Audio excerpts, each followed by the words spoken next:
Hi everyone, it's Nicole here from Sydney English Teacher and from the Successful English Learner by Sydney English Teacher. And I'd like to say a big welcome to session 9 of my weekly writing tasks.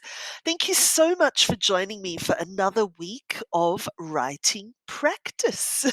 I really hope that you are enjoying these weekly sessions and that they're a really good reminder for you to do more regular writing practice, more regular writing.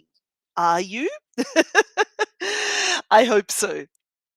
Again, just like last week, I'm going to try and keep this session a little bit shorter because I know how busy you are and I really value your time and taking the time out of your busy day to join me. So let's try and keep it a little shorter today. See how we go. Before we begin, I'd like to say a big thank you to those of you who have come back to me today.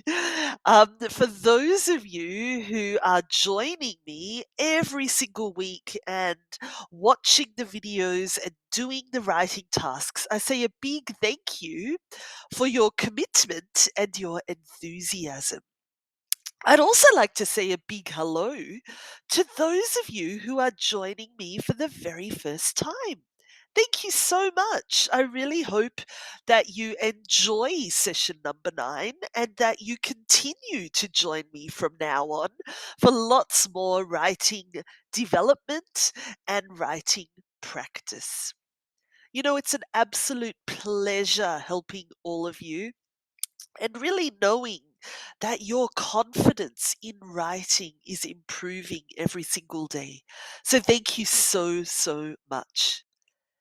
How great is it that we have already reached session number 9? It's amazing how time flies when you're having fun. And I hope you're having fun. If you haven't watched the videos for the previous 8 writing sessions yet, or if you haven't done the previous 8 writing tasks yet, then please go back and do so. You know, don't miss out on this great free opportunity to learn and to practice. But please don't do it now, okay? Stay here for episode number 9 and come back to the previous sessions a little bit later. Deal? Sounds good. So, what is the plan for today? What are we going to do today? Well, I have another fun writing topic for you, but I'm also going to give you lots of helpful writing tips and practical feedback about last week's writing topic as well, and about the writing that I've actually seen that students have shared with me. So that's the plan for today, a recap of last week, some practical writing tips, some helpful feedback about last week's session, and of course, a fun new writing topic to keep you busy this week. How does that sound? Great. Before we begin, let me give you a quick recap of last week's session first, of session number 8. Do you remember the topic of writing session number 8? Did you do the writing task? What was it about? Do you remember? That's right. Session number 8 was all about your future. I asked you to think about your future and to focus on your plans, to focus on your goals and your dreams for your future. Did you do that? It's a great topic, isn't it? And it's a really nice activity to actually think about what you want your future to look like. Sounds good. To help you plan your writing, last week I gave you some focus questions to think about and to answer, to take notes about. Here they are. What would you like to be doing in 5 years' time? Where do you see yourself living? Will you be working or will you be traveling? How about in 10 years' time? What will you be doing then? And what about in 20 years' time? What will your future look like then? If you haven't done this writing task yet, then aim for about a page. But of course, the more the better. If you answer all these questions, a page is definitely not enough. So a minimum of 1 page. So that's my quick recap of the topic for session number 8. I'd like to now give you some feedback about the writing task itself and the writing that I have actually seen. Yeah, that's right. Some students actually share their writing with me so that I can give you feedback and advice and tips. Thank you so much. I'll try to keep this section as practical as possible so that it's not just about writing session 8. It's also something that will help you for your future writing tasks. Does that sound good? Yeah. Okay. Are you ready? Let's do it. My first piece of feedback is if you're giving an example of something, then actually say what you are doing. Actually say that it is an example. How do you do this? By using an example linking word before you actually introduce your example. This will make it nice and clear for the reader, and they'll really understand what you are doing. They'll understand the purpose of your sentence, of your writing. So, some examples of example words that you could use would be, for example, for instance, namely, in particular, especially, or even such as. They sound so impressive, don't they? And they will make your writing much more advanced, much more impressive. And for the reader, it will be a lot easier for them to read and to understand what you are writing to. So if you're giving an example, introduce it with an example linking word. Okay, are you ready for my next feedback? The second point I'd like to focus on is if you use emotion verbs, I want you to remember that you need to use the ing form, the verb ing form after an emotion verb.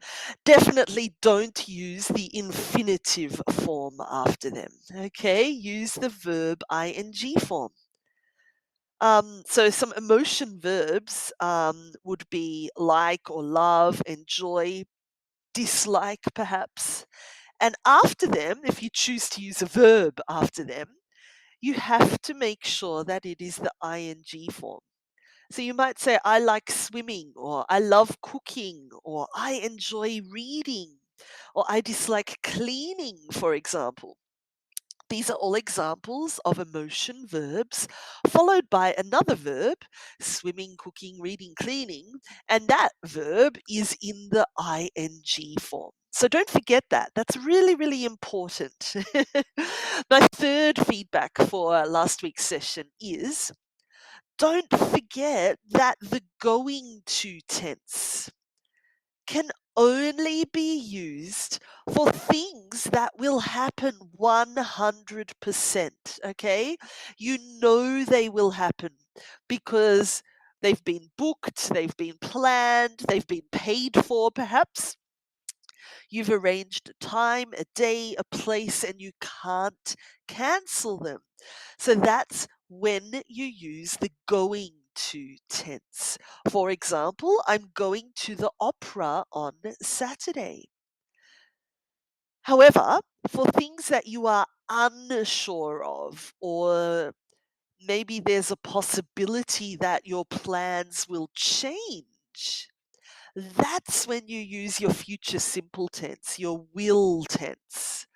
Again, because it's not 100%. With going to the opera, it's 100%. I've paid for it, I've bought a new dress, I'm going. Nothing will stop me.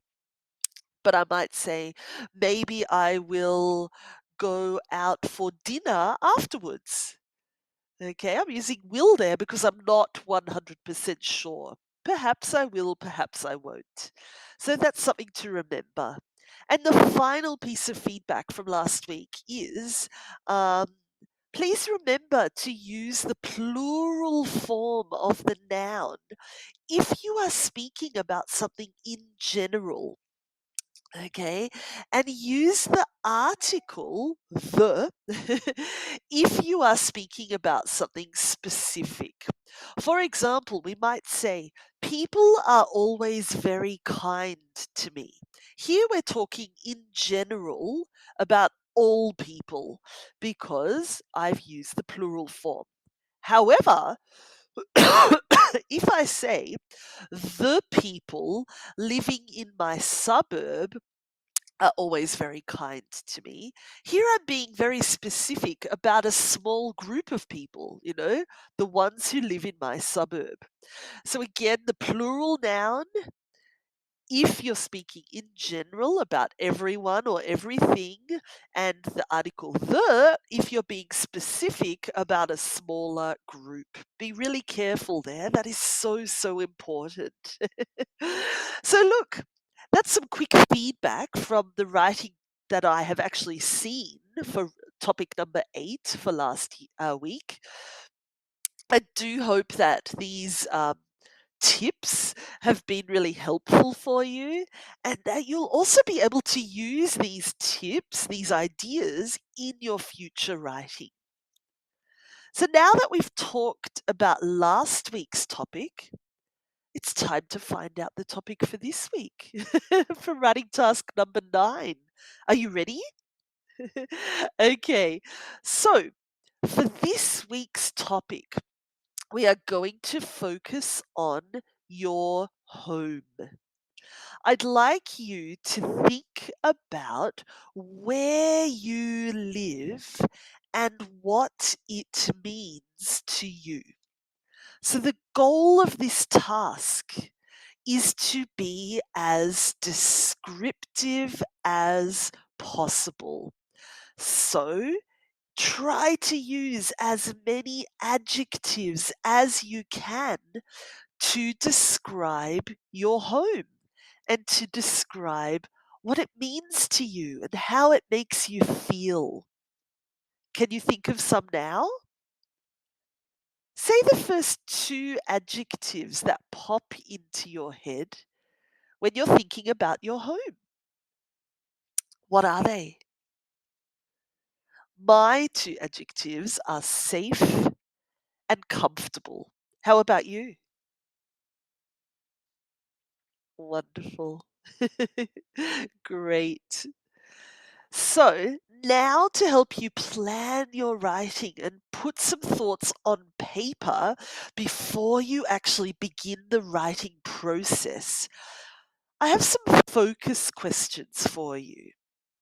So, what you can do is you can press pause now and answer these questions now, or if you prefer, you can come back to this slide after you have watched the rest of today's session, and you can take some notes then. Whatever is easier for you, but please don't skip this section, okay? Take notes. So here are the questions. Where do you currently live? How would you describe your home? What is special about your home? And how does living in your home make you feel? How does it make you feel living there? So there you go. Some questions to help you plan your writing. And now I have a few tips to make the writing process a little easier for you as well. Are you ready? Number one, be as descriptive as possible. Use lots and lots and lots of adjectives to describe your home and how you feel living there. You could use adjectives of size, for example, small, tiny, huge, enormous, to describe your house, your home, and to describe how big it is or how small it is. You could use adjectives of appearance for physical objects to describe what your home looks like. For example, elegant, tidy, messy, modern. Or you could use adjectives of feeling to describe the feeling you get living there, how you feel living in your home. You might say relaxing or comfortable or safe or even welcoming.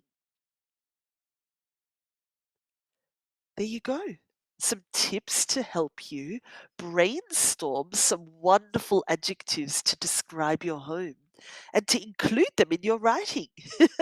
I can't wait to read all about your home and to see all the fabulous adjectives that you use. Now to the important part. How long should this week's writing task be? Well, I'd like you to aim for about a page. But of course, the more description, the better. So let's try to write about 2 pages. How does that sound? Can you do that? Of course you can. Next, if you'd like an extra challenge and you'd like to make your writing even more interesting and, you know, do something to make you think a little more, focus a little more, how about you include these words?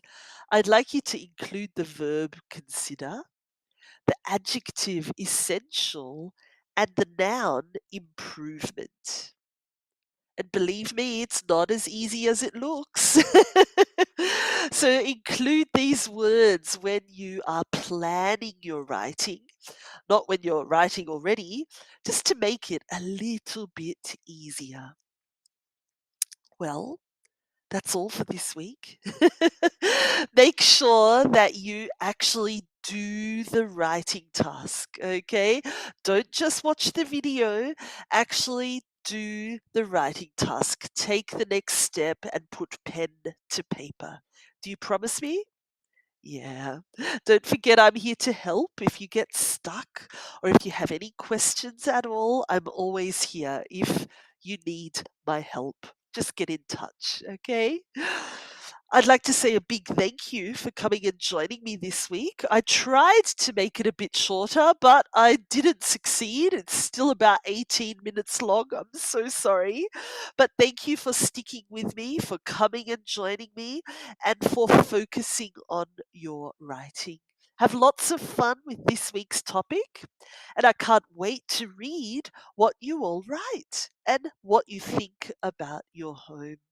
Come and join me again next week for another fabulous writing task. I can't wait for you to join me and for me to help you with this important English skill. Have a wonderful day, everyone, and a fabulous week. Happy writing. Bye.